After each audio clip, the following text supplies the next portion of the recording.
Vitamin Water Zero Sugar has great taste, zero BS, and obviously, zero sugar. For those with zero room in their calendar. Zero patience for slow walkers. Those who get 0 hours of sleep on a Saturday night. Have zero filter, zero given, and zero interest in grabbing a plain, boring water. Grab a delicious Vitamin Water Zero Sugar today.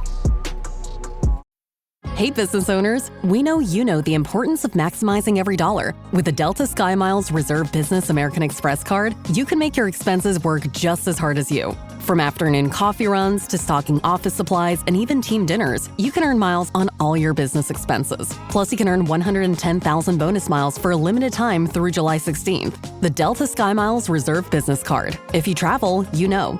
Minimum spending requirements and terms apply. Offer ends 7/16/25.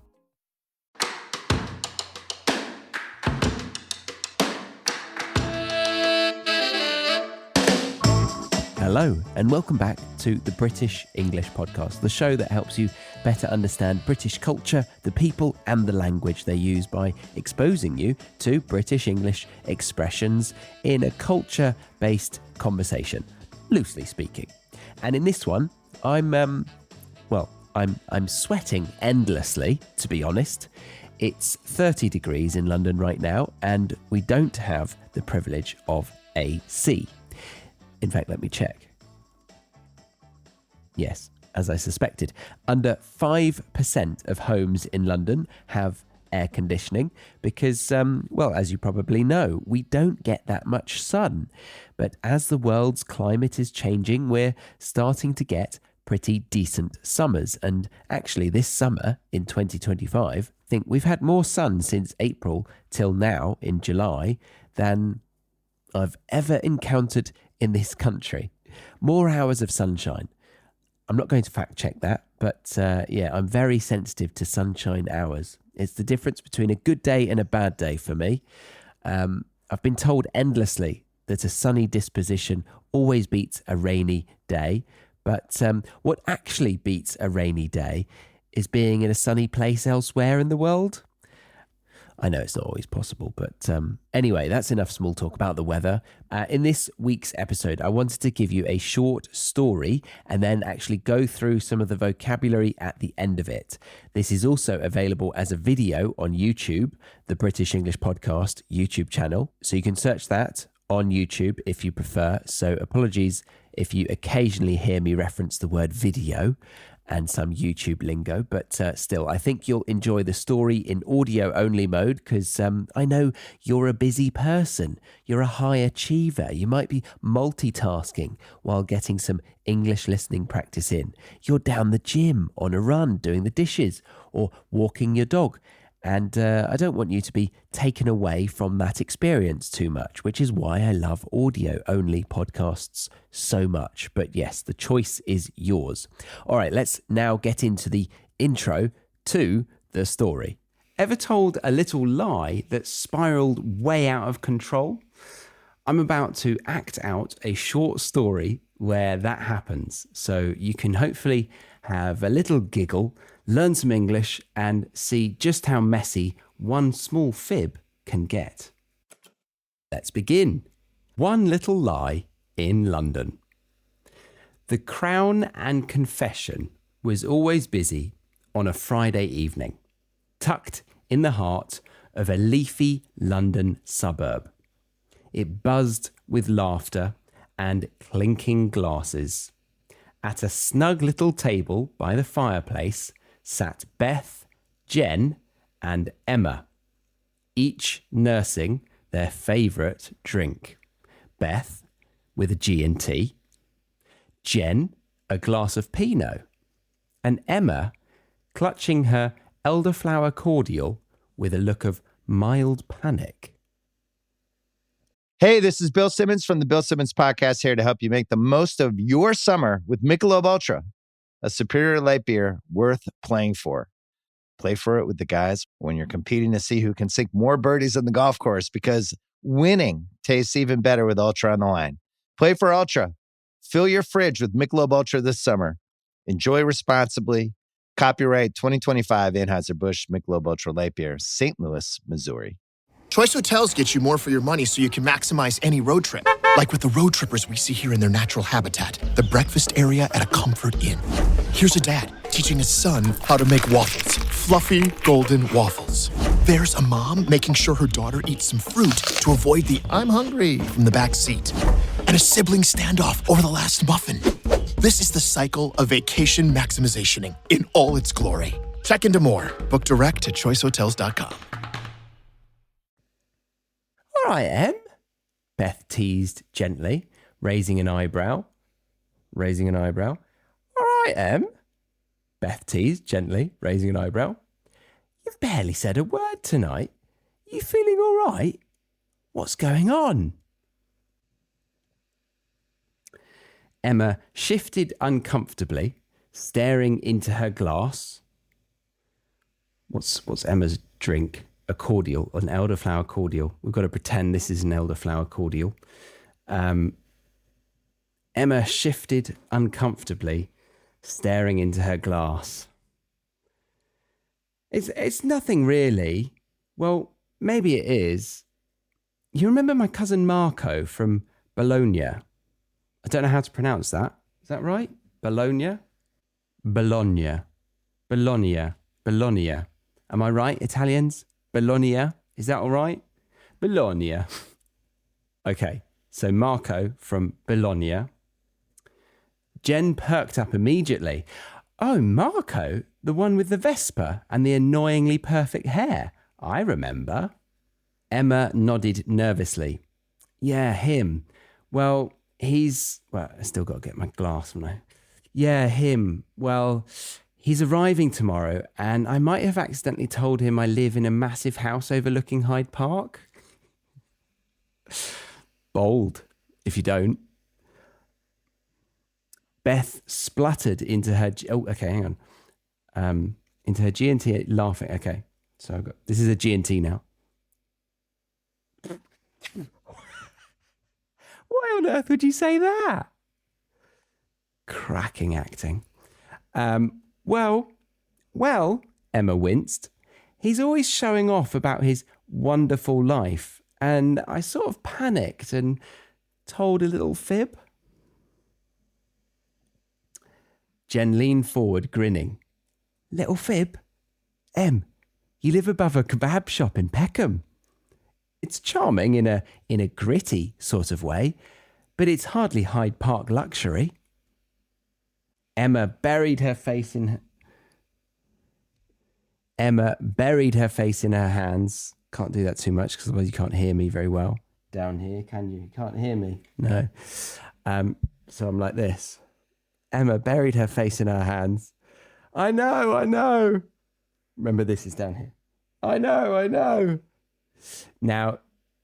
Now he's expecting some posh British lifestyle, and I've been Googling how much renting a flat overlooking Hyde Park would cost for one weekend, and I nearly fainted. It's a very pretty penny. It's a lot of money. This, Beth said solemnly. This, Beth said solemnly, calls for an intervention. She leaned closer, eyes twinkling mischievously. We stage it. A temporary, illusionary posh life, just enough to fool Marco. Interesting. Jen nodded enthusiastically. Brilliant. We'll do it British style. Lots of tea, cucumber sandwiches, and I'll borrow Mum's Jack Russell. Everyone posh has a Jack Russell. And hats. Beth added excitedly. We must wear fancy hats indoors just to baffle him a bit. That would baffle me. I don't know why. Yeah, okay. Emma hesitated. Are you sure this won't make things worse? Jen reassured her warmly, squeezing her arm. It'll be hilarious. What could possibly go wrong?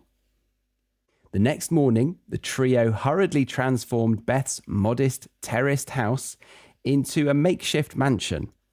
How do you do that? Okay, they're about to tell us. Shut up, Charlie, just read the story.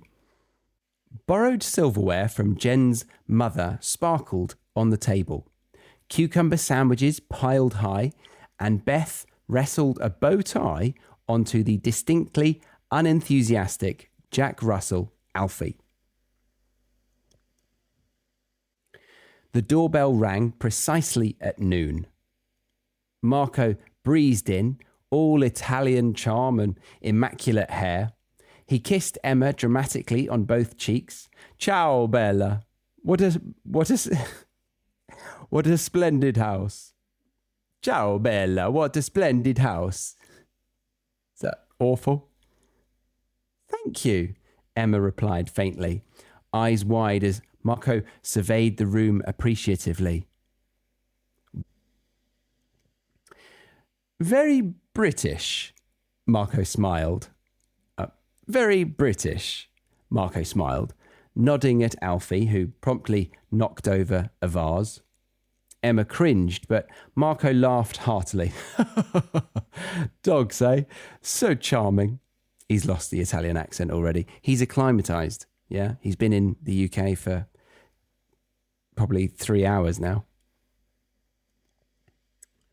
If he came from Stansted, probably 4. Beth cleared her throat. Tea, Marco? Sì, grazie, Marco said. Sì, grazie, Marco said, settling onto the sofa with ease. The girls exchanged relieved glances as Beth poured tea. I'm sorry, I thought the girls had left. Did you think the girls had left? I thought it was just her and him now. So all 3 girls are there watching him, okay? The illusion was holding up until Marco casually said, So, Emma, I booked a hotel nearby. You know, the big fancy one next to your flat. We can stroll together to your place this evening. So where does he think he is right now? Emma froze mid-sip. Hotel? Near my flat? Si, by Hyde Park. Such a coincidence, no?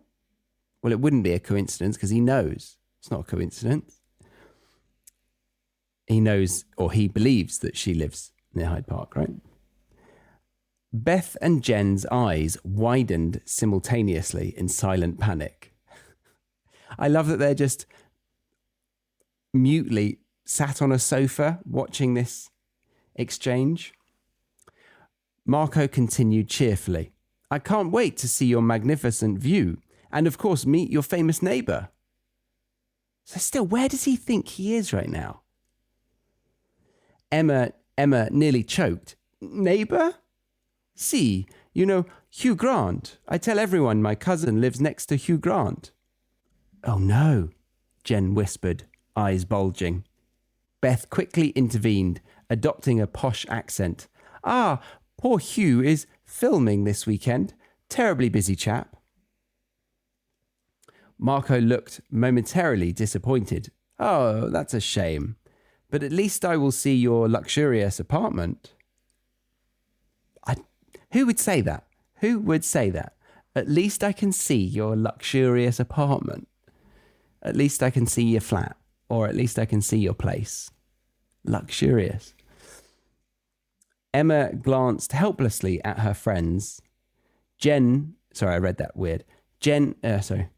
glanced helplessly at her friends.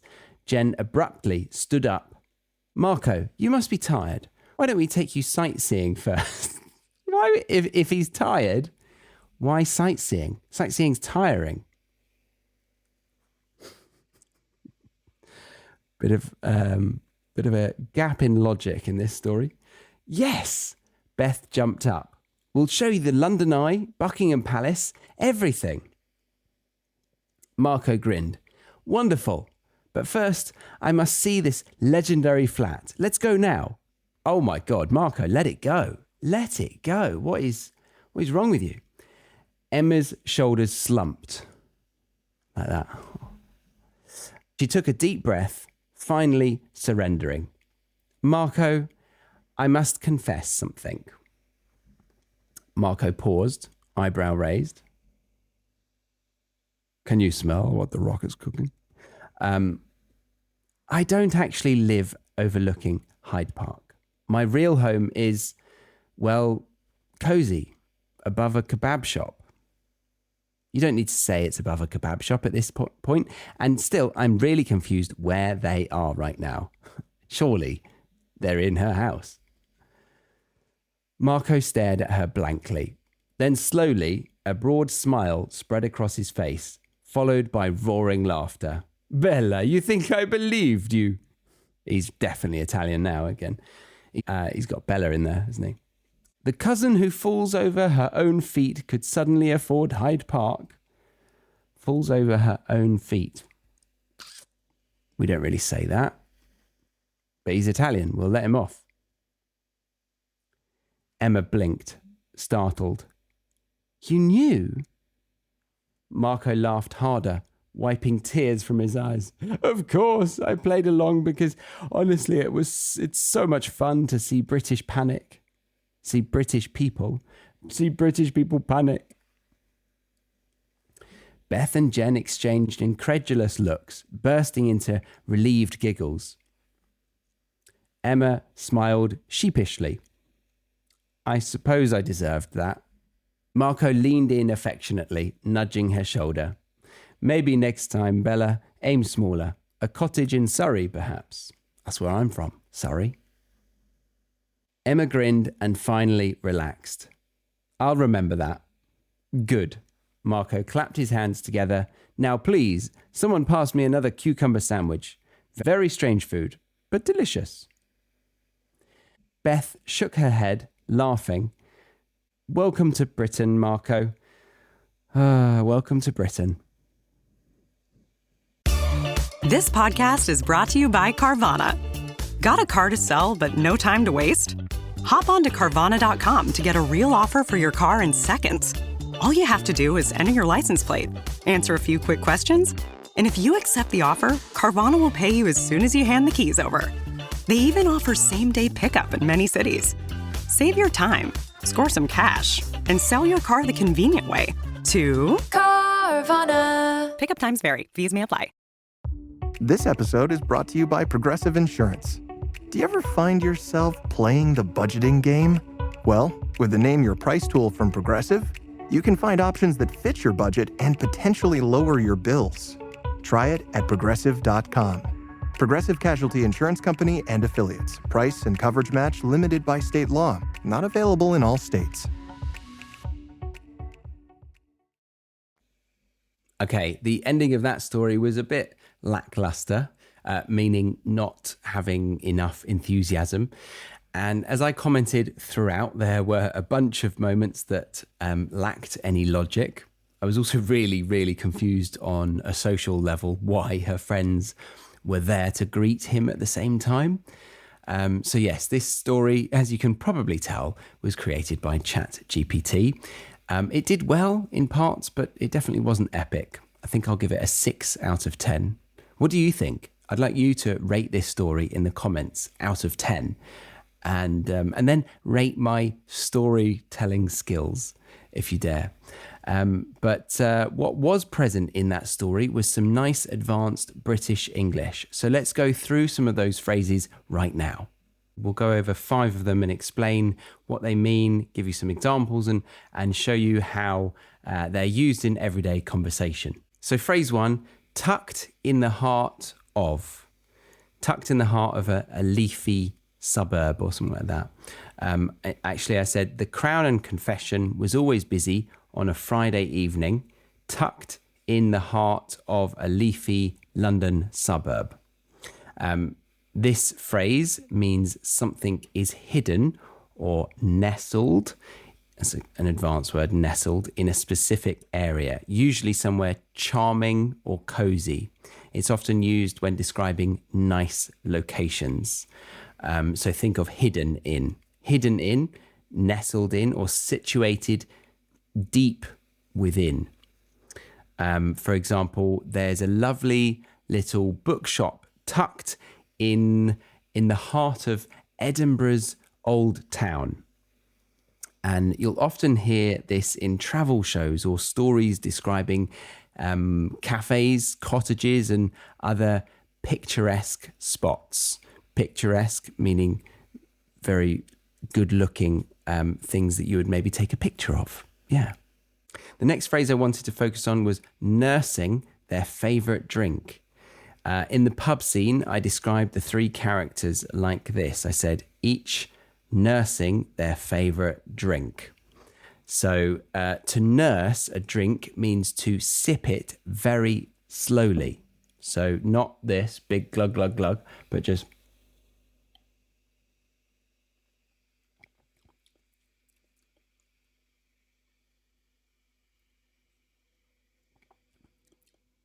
very slowly, often over a long time. Maybe the person is deep in thought or just stretching out the time that they have with that drink. They don't want to lose it or use up all the liquid. They want to savor it. Maybe they really like it. Maybe it's a lovely whiskey or a lovely red wine or white wine or whatever drink you like. And some synonyms might be sipping slowly, taking your time with a drink. You're taking your time with that drink. Get it down you. Lingering over a drink. An example could be he was nursing a pint of beer and staring out a window. Yeah, staring out the window. This one's really common in casual British conversation, especially when someone's being quiet at the pub or is lost in thought. Next phrase was clutching her drink. Clutching her drink. Emma clutching her elderflower cordial with a look of mild panic. Yeah. So to clutch something means to hold it tightly, usually because you're nervous, tense, or unsure of a situation. Some synonyms could be holding tightly, gripping, or clinging to it. Clinging. I think of like that, clinging sometimes, but yeah, you could cling to it. An example could be she stood at the party clutching her glass of wine like it was the only thing keeping her grounded. And you'll hear this in films or books when someone is nervous at a social event. It's a great word to add emotional detail to your storytelling. Okay, the next phrase was spluttered into her G&T laughing. I did a fantastic job of acting this line. It was...